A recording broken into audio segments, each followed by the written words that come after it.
we scheduled this game back in May.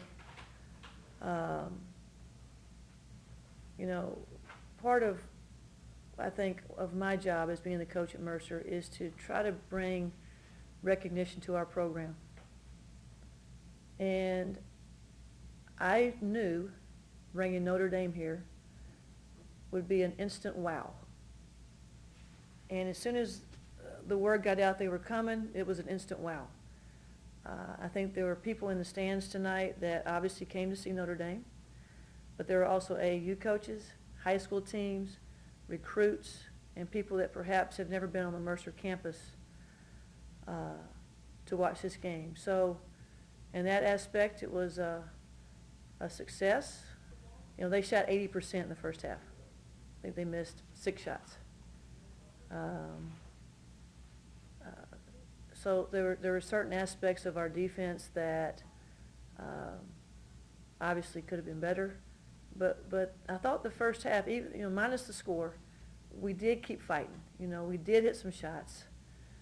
We did have some players, you know, show us, because we've been dealing with a toughness factor with our program lately and competing factor.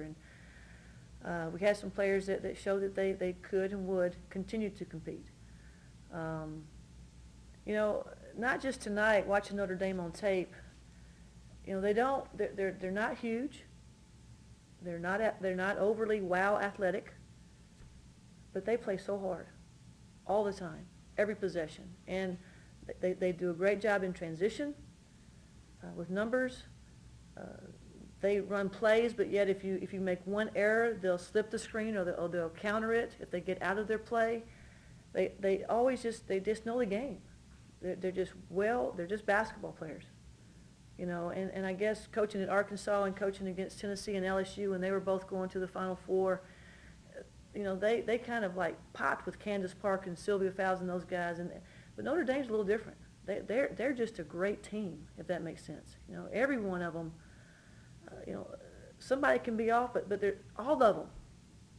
They're just a team. That's the best way to describe them, I guess. You know, I felt like I said the first half was a little bit better. You know, I didn't think the last 6 to 8 minutes was not overly competitive.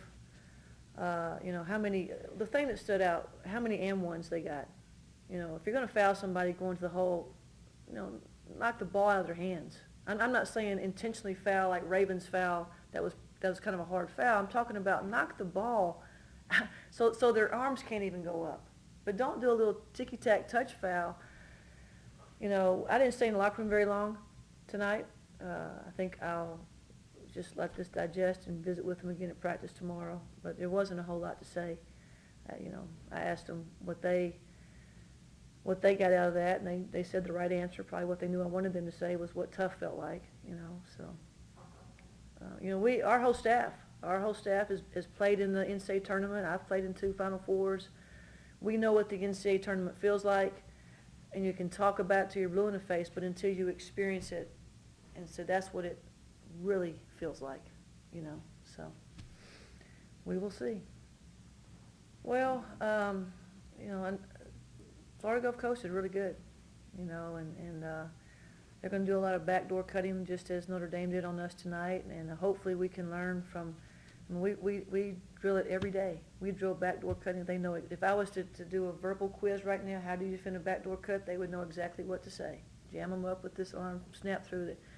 But they're not, physically they didn't get it done. So hopefully that, you know, but I mean, it happened all night. So there wasn't a change of behavior throughout the course of the night. So, I don't know, we'll have to, we are, you know, our record is horrible, but they're still believing, if that makes sense. You know, I have a quote in my office because I have to be reminded daily, believe in the process. And this is a process. This is a longer process than I anticipated. But it is a process, and we've just got to keep coaching them up. It's going to happen. It may take a little longer than what I anticipated, however.